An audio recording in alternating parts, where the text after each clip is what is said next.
एक समय की बात है।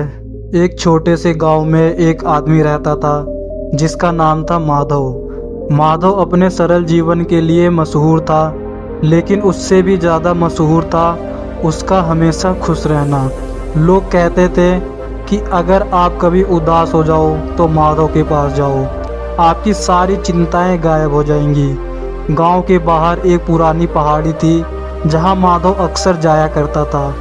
एक दिन एक युवा लड़का अजय माधव के पास आया और कहा, माधव काका, मैं बहुत उदास हूँ, मुझे जीवन में कोई खुशी नहीं मिलती, आप हमेशा इतने खुश कैसे रहते हो। माधव मुस्कुराया और अजय को पहाड़ी की ओर ले गया। वहाँ एक पुराना और विशाल बरगद का पेड़ था। माधव ने अजय को बैठने का इशारा किया और खुद भी बैठ गया। अजय, माधव ने कहा, खुशी एक कला है जिसे हम सबको सीखना चाहिए। मैं तुम्हें एक कहानी सुनाता हूँ। एक समय की बात है, इसी गांव में एक आदमी रहता था जिसका नाम था रामू। रामू हमेशा अपने जीवन से असंतुष्ट रहता था। उसे लगता था कि उसके पास जो कुछ है वह पर्याप्त नहीं है। एक दिन रामू ने सुना कि पहाड़ी के उस पार एक संत रहते हैं जो लोगों को खुशी का रहस्य बताते हैं। रामू ने तय किया कि वह उस संत से मिलकर खुशी का रहस्य जान के आएगा।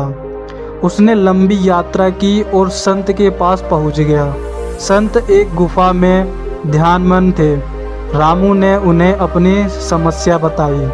संत ने अपनी आंखें खोली और मुस्कुराते हुए कहा, रामू, अगर तुम वास्तव में खुशी पाना चाहते हो तो तुम्हें एक काम करना होगा। तुम्हें इस गुफा के अंदर जाकर सबसे कीमती चीज़ खोजनी होगी। रामू उत्साहित हो गया और गुफा के अंदर चला गया। वहाँ उसे सोने और चांदी के ढेर मिले, अनमोल रत्न मिले, लेकिन कोई भी चीज़ उसे संतुष्ट नहीं कर सकी। अंत में गुफा के एक कोने में उसे एक पुराना पुस्तक मिला। उसने पुस्तक खोली और उसमें केवल एक पंक्ति लिखी थी, खुशी तुम्हारे मन में है। रामू ने सोचा, यह तो मुझे पहले से ही पता था, लेकिन धीरे धीरे उसे समझ में आया कि खुशी वास्तव में बाहरी चीज़ों में नहीं बल्कि हमारे दृष्टिकोण और सोच में है। उसने संत का धन्यवाद किया और वापस गांव आ गया। वहां से रामू ने अपने जीवन को बदलना शुरू किया। उसने हर छोटी चीज़ों में खुशी ढूंढना शुरू की।